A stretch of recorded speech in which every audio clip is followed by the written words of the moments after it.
भैया पांचम या भाई पांचे की व्रत विधि। श्रावण माह में कृष्ण पक्ष की पंचमी को भैया पांचे मनाई जाती है। इस दिन सुबह जल्दी उठकर स्नान किया जाता है, लेकिन भाई पांचे से एक दिन पहले थाली में रात के भीगे हुए चने, मोठ, पैसे, हल्दी, कच्चा दूध मिलाकर पानी भरा हुआ लोटा लेकर पौधे के पास जाते हैं। पौधे की किसी एक टहनी पर जल चढ़ाया जाता है और हल्दी का टीका किया जाता है। घर के बाकी सभी सदस्यों को भी हल्दी का टीका लगाया जाता है।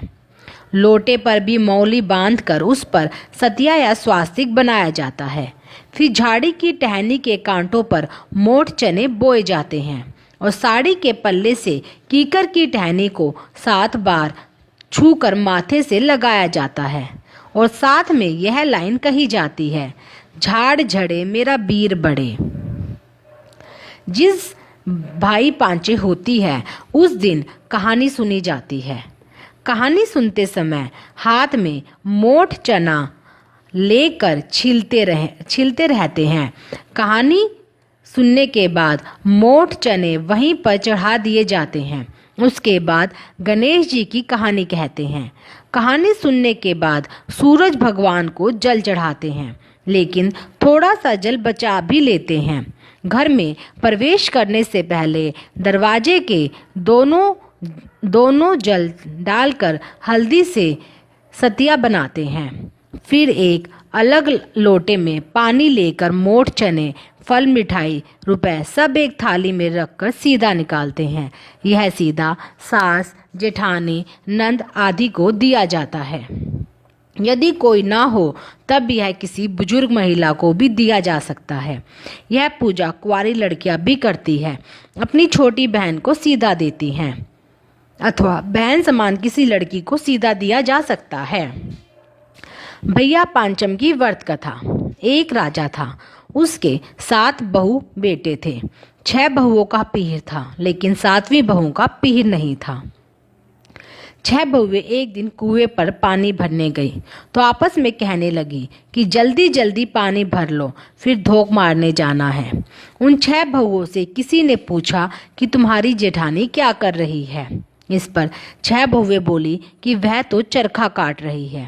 फिर वह कहने लगी कि उसे क्या पता कि भैया पांचे क्या है, इसका क्या मतलब है, क्योंकि उसका ना तो पीहर है और ना ही उसका कोई भाई है। सभी बातें एक सांप सुन रहा था। बात सुनने के बाद वह उन 6 बहुओं के पीछे चलने लगा। घर पहुंचकर वह सांप एक आदमी के वेश में आ गया और 7वीं बहू से कहने लगा, बहन राम राम। वह सोच में पड़ गई कि मेरा तो कोई भाई नहीं था, फिर यह कहाँ से आ गया। भाई कहने लगा, बहन तेरी शादी के बाद मेरा जन्म हुआ है, इसलिए तुम मुझे पहचान नहीं रही हो। वह अपनी सास के पास गई और बोली कि मेरा भाई आया है, मैं क्या करूं। तब सास ने कहा कि तेल से चूल्हा लीप ले, तेल में चावल चढ़ा दे। ऐसा करने पर ना तो चूल्हा सूखा और ना ही चावल पके। वह पड़ोसन के पास गई, सारी बात बताई। तब पड़ोसन ने कहा कि मिट्टी से चूल्हा लीप ले और पानी में चावल चढ़ा, दाल चावल बनाकर उसमें घी बूरा मिलाकर अपने भाई को खिला। उसने ऐसा ही किया। जीमने के बाद भाई ने कहा, बहन मैं तुम्हें घर ले जाने आया हूँ। बहन को साथ लेकर भाई जंगल में गया।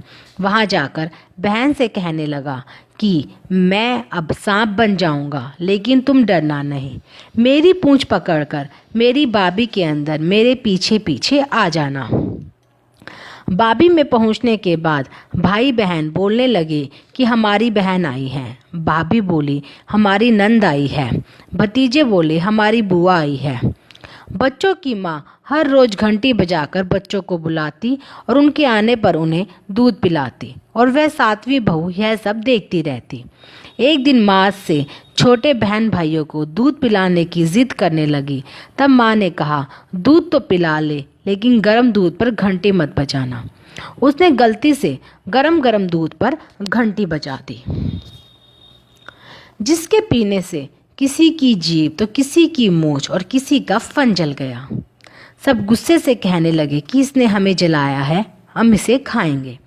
इस पर माँ ने कहा कि इससे गलती हो गई, मैं इसकी ओर से सभी से माफ़ी मांगती हूँ, इसे छोड़ दो।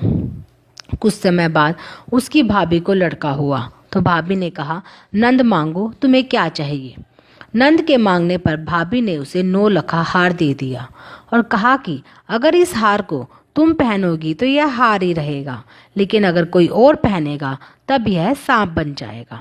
कुछ समय बाद राजा का लड़का उसे लेने आया तो उसने भगवान से प्रार्थना की कि हे भगवान, इस बाबी की जगह महल चौबारे बना दो।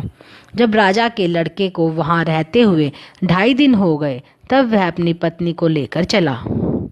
विदा करते समय उसे बहुत से दास दासी, हाथी घोड़े, धन दौलत देकर विदा किया, लेकिन जाते समय राजा का लड़का अपनी धोती भूल आया।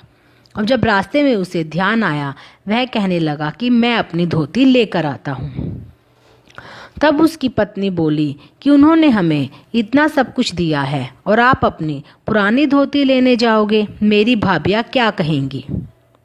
लड़का बोला कि ऐसा नहीं होता कि नई चीज़ मिलने पर पुरानी को भूल जाओ।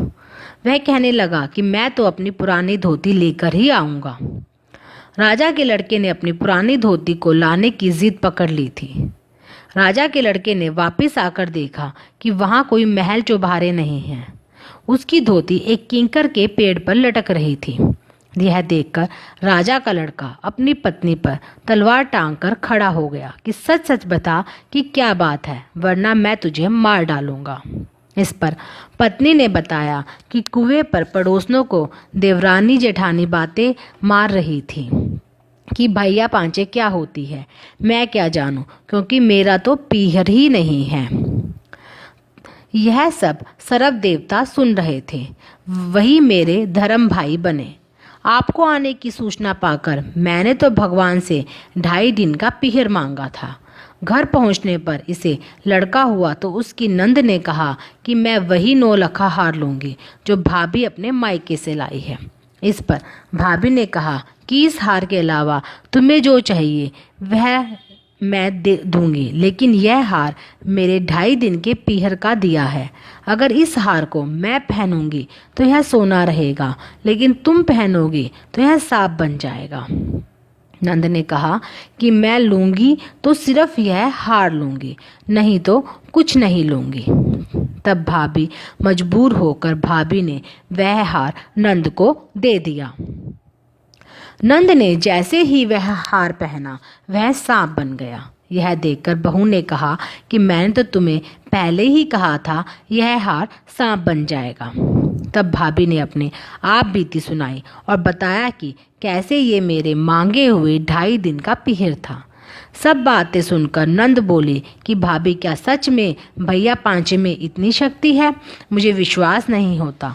तब बहू के ससुर अर्थात राजा ने यह अपने राज्य में ढिंडोरा पिटवा दिया कि लगते सावन की पंचमी को सभी भैया पांचे मनाए, चने मोठ भिगोए, कीकर की झाड़ में पिरोए, चने मोठ धोख मारकर इन्हीं का बायना निकाले। कहते हैं कि इस कथा को कहने वाले का और कथा सुनने वाले का भी भला हो। इस कहानी के बाद गणेश जी की कहानी भी सुने और सुनाए। विनायक जी की कथा। एक बार विनायक जी अपनी एक चुटकी में चावल और चम्मच में दूध लेकर घूम रहे थे कि कोई मेरे लिए खीर बना दो। किसी ने उनकी बात नहीं सुनी, लेकिन एक बुढ़िया माई कहने लगी, ला मैं तेरे लिए खीर बना दूंगी। वह एक कटोरी ले आई तो विनायक जी बोले, कटोरी क्यों लाई है, भगोना लेकर आ। बुढ़िया बोली कि भगोने का क्या करोगे, तेरी खीर के लिए यह कटोरी ही काफ़ी है। विनायक जी फिर बोले कि तुम भगोना लेकर तो आओ, फिर देखना। बुढ़िया माई उनकी जिद के आगे झुक गई और भगोना ही खीर के लिए चढ़ा दिया। चढ़ाते ही भगोना दूध से भर गया। विनायक जी महाराज कहने लगे कि मैं ज़रा बाहर घूम कर आता हूँ, तुम खीर बना कर रखना। कुछ देर में खीर बन गई, लेकिन विनायक जी महाराज नहीं आए। खीर देखकर बुढ़िया का जी ललचा और वह खीर खाने लगी और कहने लगी, विनायक जी महाराज आओ, भोग लगाओ। कुछ देर में विनायक जी आए और बोले कि खीर बन गई। बुढ़िया बोली कि हाँ बन गई, आओ झीम लो।